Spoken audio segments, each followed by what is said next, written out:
Hi everyone.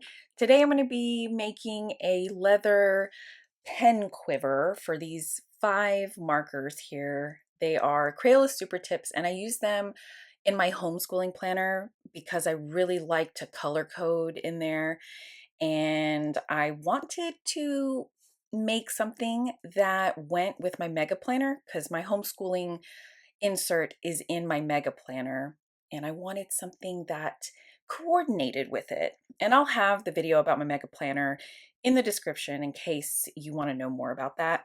But it is in the same buffalo leather as this piece that I'm using here.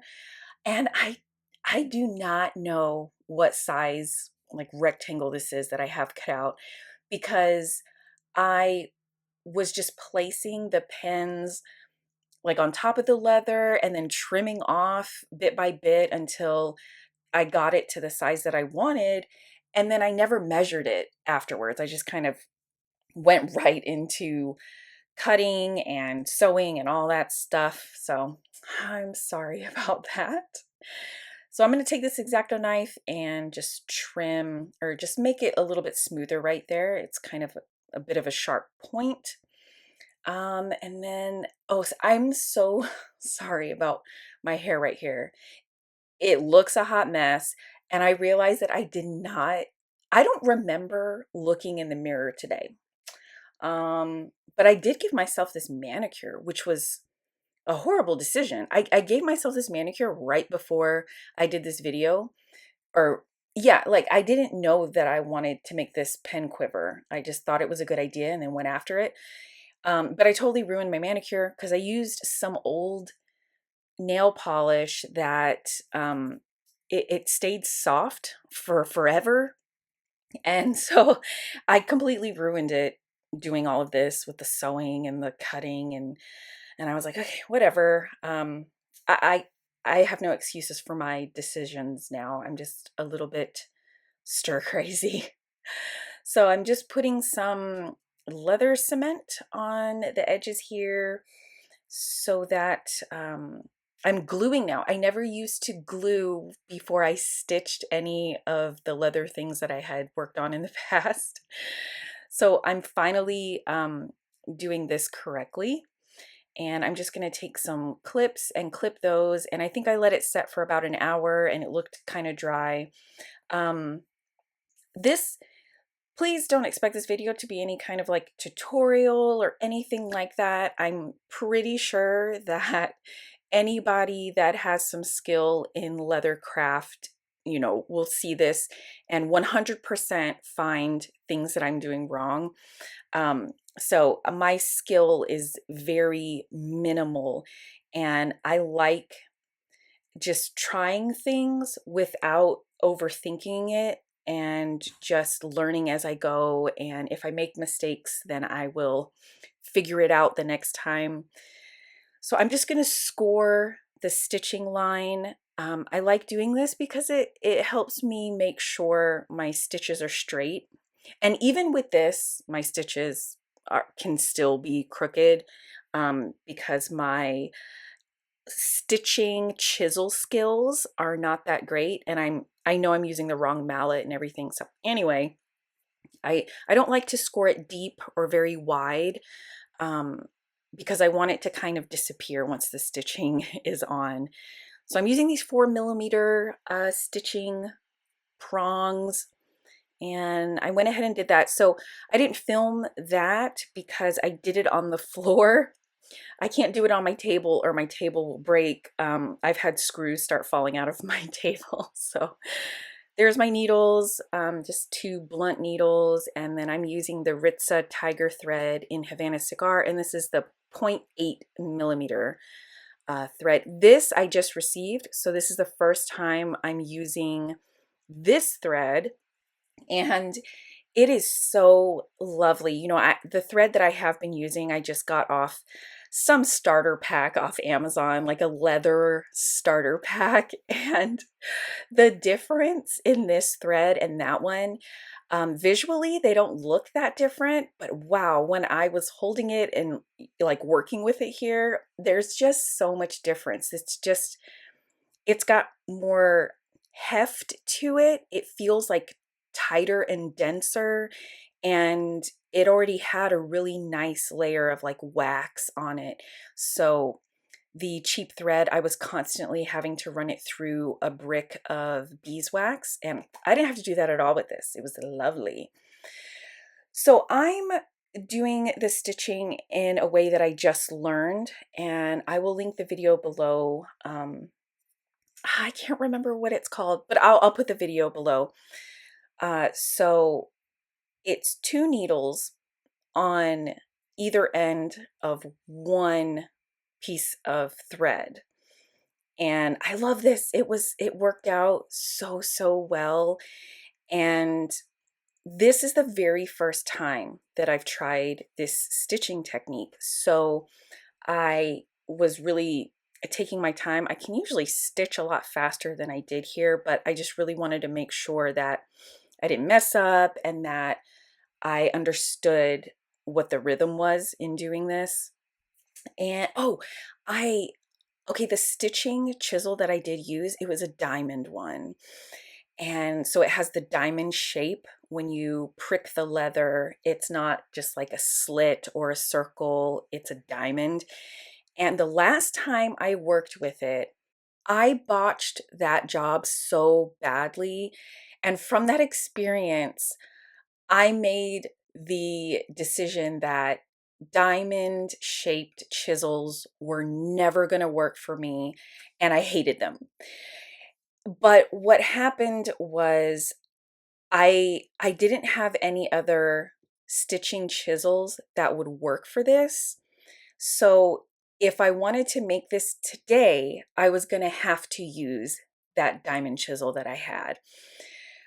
So I thought that my skills were a lot better than that very first time I used them. And I'm so happy. See, oh my gosh, this is like a whole 100% better than when I had first attempted to use the diamond chisel.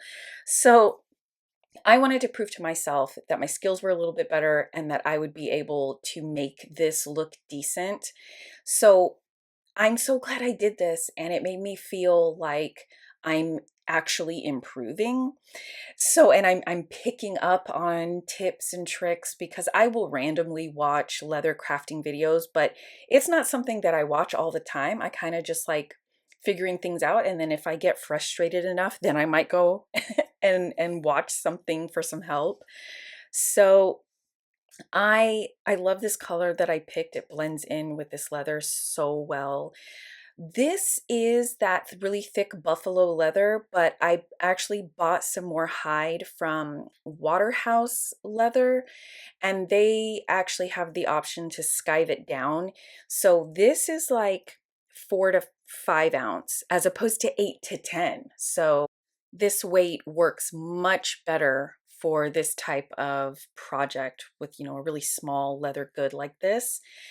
Is you can probably see my stitching needles are so bent and warped, and they're about to break, and I was trying to be extra careful with them. I bought the wrong kind of needles the last time I purchased, and I don't want to buy more tools right now, so I'm just trying to work with what I got. So this is my least favorite texture on this type of water buffalo leather. And I find that when I receive a hide, this type of texture is mostly concentrated towards the back of the animal, and then all around the edges, like as you go towards the shoulders and belly, the that's where the leather has those really deep, striking wrinkles and cracks in them. So I just reserve these more smooth pieces where there's not a lot of color variation.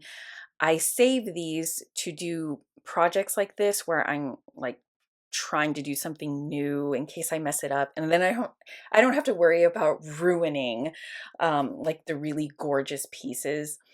So I've come to the end, and I'm attempting to backstitch correctly. I've never actually done it before, like a proper backstitch.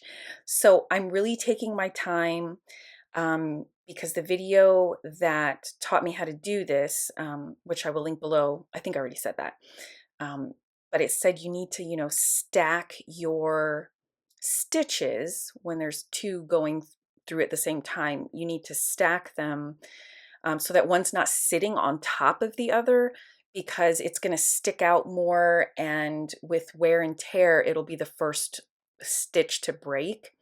So I'm being very careful, and with like so many stitches in the same hole, it's just making it really tough to put the needles through. And I was really worried that they were going to break, and I would have just cried if it broke right when I was finishing. But it all turned out great. This was the very last one, and it was particularly stubborn, but I got it. Look at that poor needle. Oh my gosh. Thank goodness for these pliers. That came in my starter kit from Amazon. So I'm just making sure that I did 2 back stitches, and I thought that's good enough for me. And then I'm gonna give you an up close shot here so you can see they look really good. I was so proud of myself. They're side by side, nice and smooth. And I'm this is the first time where I have melted the free ends and not scorched my leather with the flame. I was really proud of myself with that. So I don't got a lighter, but I got a box of matches. This is what I do. And I was just trying to make sure that I did it right. And I always burn the leather, like always. All my previous projects look so bad. And then I saw someone rub like an extra piece of leather over it to just kind of smush it down a little bit more. And look at that. Oh my gosh, I love it. That's my best work yet. And then I saw where people, once they were done stitching, they would hammer down the stitching, and it would just smush it down. It would flatten it out, and I liked the way that looked. This is the mallet or whatever that I use with all of my chisels, and it's not the right kind. So it has been mauled to death, basically. Like flecks of it just rip off all the time. And the black part that I used, it kind of stained some of this stitching right here. It made it a little bit dark. I didn't know it would do that. But I'm so proud of this. I still don't aesthetically like the diamond chisels the best, but I'm happy with the way I was able to work with it here.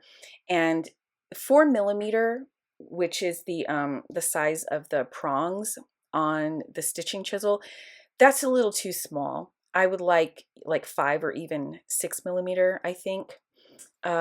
So in the future, I'll have to look for that. So they fit great. I'm so excited.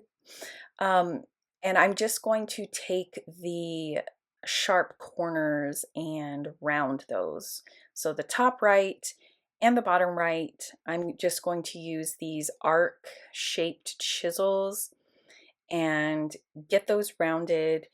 And I think that's it. But of course, now I put it with my mega planner, and now I want to put like an elastic or something so that I can slide it onto the cover of my mega planner. I think I'm going to do that like once I'm done with this voiceover. I'm going to do that, but this came out so much better than I thought it would. I'm really glad I did this. So let me know what projects you guys are working on, if that's what you like to do to help pass the time. I'm actually also making some face masks out of cloth that I happen to have on hand. I'm making some for my family. Actually, I have a video that I'll link below where I covered one of my journals in fabric, and it was from a tablecloth from Walmart. And I still have that tablecloth, and I'm actually going to make some face masks out of those, which I think will be really fun. Anyway, here is the completed pen quiver. Everything fits beautifully, nothing falls out, and thank you so much for joining me today, and I will see you guys again soon. Bye.